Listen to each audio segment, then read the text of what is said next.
Hey critters, what's up? This is Retrokid Reviews doing a full in-person slash my overall thoughts on the Beaking news for Campaign 3 going into basic CR content. So let's get Campaign 3 first out of the gate.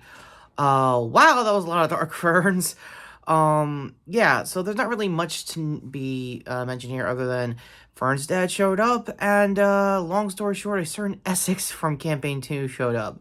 So guess who's got a Wikipedia old Campaign 2 references? Yeah, this guy. Another reason why this is going to be a full episode here is because I want to have my quick thoughts on a couple of live shows that are happening. Last time I did a full episode was, I think, when Candela was wrapping up on their fourth chapter. They did announce that they're doing a live show, so if anyone's going to be going there, go to the... I'm going to leave Critical Role's website for the general news as usual.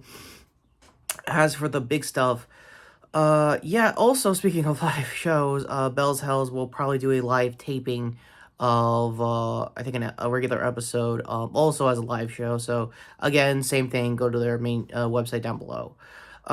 So, my overall thoughts with episode 94, if I remember it right, it's really nice to see Dorian back. It was nice to see having the, not really cohesion, but like basically the initiative order being about as the same kind of rhythm I think Robbie had when he was in the campaign proper almost like, what, 2 years ago now? So you kind of get the vibe of like, okay, I haven't done this in a bit other than the Crowns reunion 2 weeks back. So you get where you're going. For Fern, I don't really know what the end game is. Ashley's playing it all over the place. I'm not going to go over gameplay because yeah, I have never played 5th edition or any edition of D&D a day in my life. I'm only going off vibes and the storytelling. So my best guess, if the roll's crappy, that's for you in the comments to decide, not me personally. I'm just here for the story. As far as Campaign 3 goes. I see where they're going. I see where they're gonna try to do later down the road for like expansion of basically not domain expansion. I know the Will Never jokes my bad in advance there. Domain expansion of Fern's lore, if anything else. There's a lot going on there. I think early on when Eric Ishii was doing a guest character that expanded the whole, hey, you have a dark dad who happens to be the dark side of like the Fey realm and all that stuff, which is really interesting if anything else.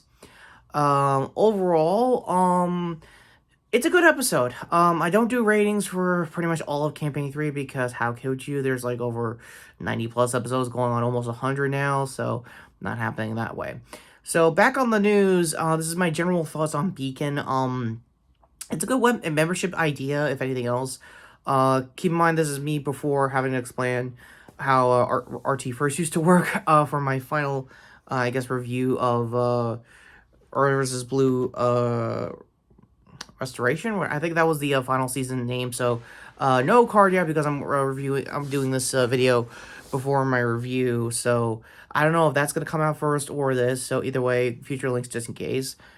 For Beacon, it's a good idea. I think there's some bridge episodes that they're trying to do for Campaign 3 proper, like condense it down to like an hour and a half to like all the best bits. Basically how everyone's been doing highlights over the last couple of years of CR content. So I see where they're kind of going there, if anything else.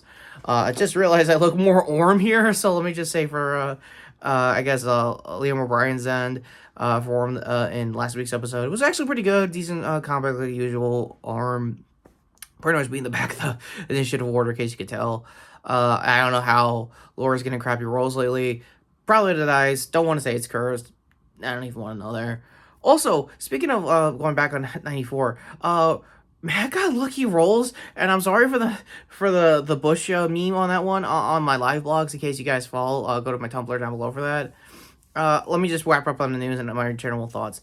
Good announcements, good everything. Can't wait to see more, honestly. Links, obviously, to, I think, Character Sheet that did a better job explaining what was going on the Beacon stuff. Also, how different is it from those guys from Watcher who used to be Busby guys? A little more fair, I would say, for the prices, especially for the yearly. I would say infinitely more fair than I think you would normally get with those guys, and even RT first at the beginning, from what I remember. So again, talking about that on my RVB restoration review aside, what did you think of the quick news? Sorry that I'm keeping it at a 5-minute basis, mainly because, again, the Beacon news dropped in along with this week's episode. That's why you're getting the full episode here.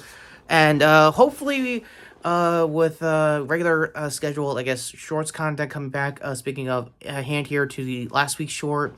So you guys get up to speed of how the shorts usually work. There'll probably be a figure form for it. If anything weird happens this week, if anything else. Other hand here to my hopefully final season of Red vs. Blue review, and short here to sub the channel for future content, like obviously my overall thoughts with X-Men 97 is coming up this week with the final episode of the season, so I'll try to do my best to do either a short for that or probably a full episode. If that does become another full episode, my Kingdom of Planet Apes review will be hopefully this weekend as well, to catch up for anything else coming up later, I guess this summer. So with that all being said, this is a very, I guess, in the caffeine gambit, or like right in the pocket, Retrokid review saying, hey, I didn't even do my hey, what's up? Can you tell him this, like, rapidity with the caffeine?